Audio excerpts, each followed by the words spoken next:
I work kind of with a variety of different special needs kids. So I've worked with some kids who have seizure disorders, but my main area of focus is kids that are trach invented. So kids with trachs that have the breathing apparatus through their trachea, and who are dependent on a ventilator to help them breathe. So that's kind of where my main training has been. But I've worked with a whole variety of different kids, kids with Down syndrome. Sorry, I forgot the word. Yeah, kids with seizure disorders, kids who have G tubes, so the tube that goes into their stomach to help them feed. And I've worked with kids a variety of different ages, some as young as newborn, right up to the age of 18, 19. So yeah, kind of a variety. Certainly. And I guess my next question, why did you decide to specialize in special needs and in particular with kids? So long story short, I got a placement when I graduated from school on a palliative floor at a hospital in Hamilton.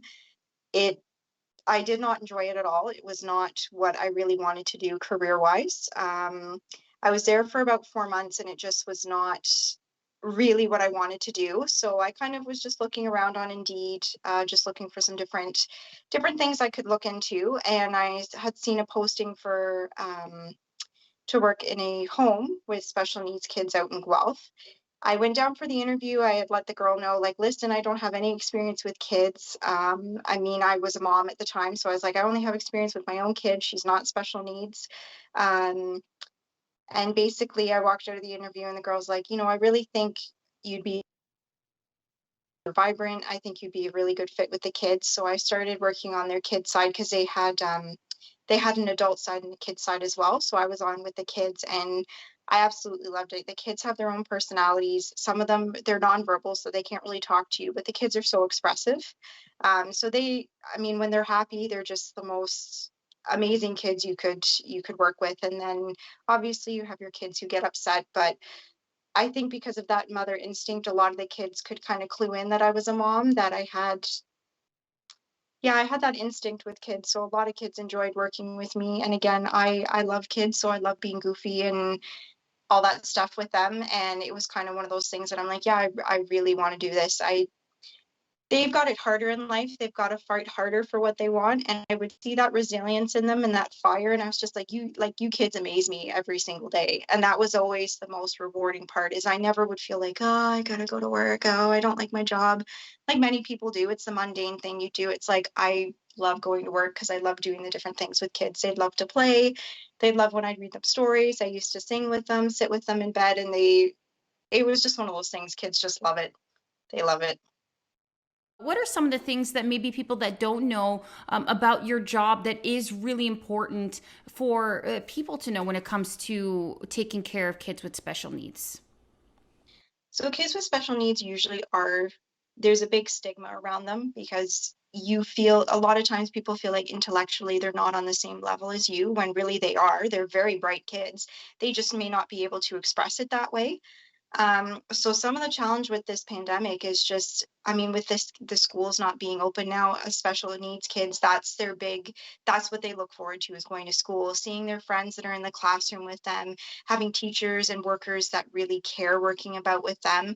And for them, I mean, the special needs kids, they are a little bit, parents are a little bit more protective of them anyway, especially if there's illnesses or anything going on. So parents are kind of, okay, well, the pandemic is kind of how we've normally lived our lives. We don't allow, germs in our home. We're really diligent with workers washing their hands, wearing gloves when doing personal care, stuff like that. But I think the biggest challenge for them is just not having, it's different for them. They don't understand why they can't go to school, why they can't see their favorite teacher anymore. So I think that's a big challenge for these kids. With the pandemic is their whole routine. And a lot of these kids rely on routine. They're very like, they love their routine. It's something that they can follow. It's something that they can look forward to every day. And now their whole routine is like, okay, well, we're not at school. I can't see my friends. I'm not seeing my teacher. Now I'm kind of stuck in the house all day, they don't really have that same routine anymore. And I think that's mentally it's affected them too. What would you say is the most rewarding part of this job for you? So I did talk to the mom of the one little girl I worked with that passed away, Marley. Um,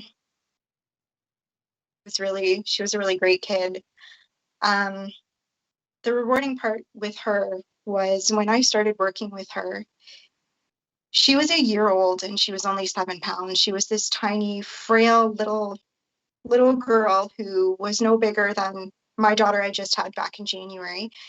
And I just remember, walking in there and working with her and her mom. When I met her, her mom is the strongest mom I've ever met, Jacqueline. She's an amazing, amazing person. And I still don't know how she does it today. I mean, it's been 5 years since her daughter passed and on Mother's Day of all days. Um, so when I worked with her, I mean, she was probably the kid that touched me the most. She had Mobius syndrome, and I have never worked with a kid with that before. So Mobius syndrome is the nerves to her face are paralyzed. So she can't express, like she can't smile. When she cries, it's a very blank, blank expression, but she had beautiful expressive eyes. Marley would be able to express. You could tell when she was happy, when she was sad. She had a beautiful little laugh. And I remember when I first started working with her, just how frail and fragile she was. And I remember when when I met her, her mom was like, "Oh, do you want to hold her?" And I remember just holding her in my arms. She looked up at me and her mom was like, "She's smiling at you. Like she really likes you." And I just looked at her and I was like, I felt bad because she couldn't express herself. And I said to mom, like, "How do you know she likes me?" She's like, "I can just tell." She says she can see how calming you are. And she's like, she can just tell when somebody's a good person and when they're not a good person. She's like, see the way she's looking at you. And she's kind of just staring at me with these big, beautiful blue eyes that she had. And her mom was just like, she sees that you're a good person. And she's like, she's smiling with her eyes, even though you may not be able to see it yet. And I just remember every time she would want to take a nap, she wouldn't take a nap unless she was napping on me up against my chest. And I would have to hold her little hand while she would take a nap. And she was just, even though she had her challenges with her Mobius syndrome, she was behind, with crawling like a normal 3-year-old because she passed away at 3. So a normal 3-year-old obviously would have been walking, crawling, talking, all of that. Marley still wasn't doing that, but she was stronger than what the doctors had anticipated she was going to be. And when she passed, it was really hard. I think about her all the time. I'm still in contact with her mom. And like I said, her mom's a very strong mom with all the challenges she had because not a lot of people knew what Mobius syndrome was. I didn't know what it was when I first started working with her. And her mom has brought awareness to that.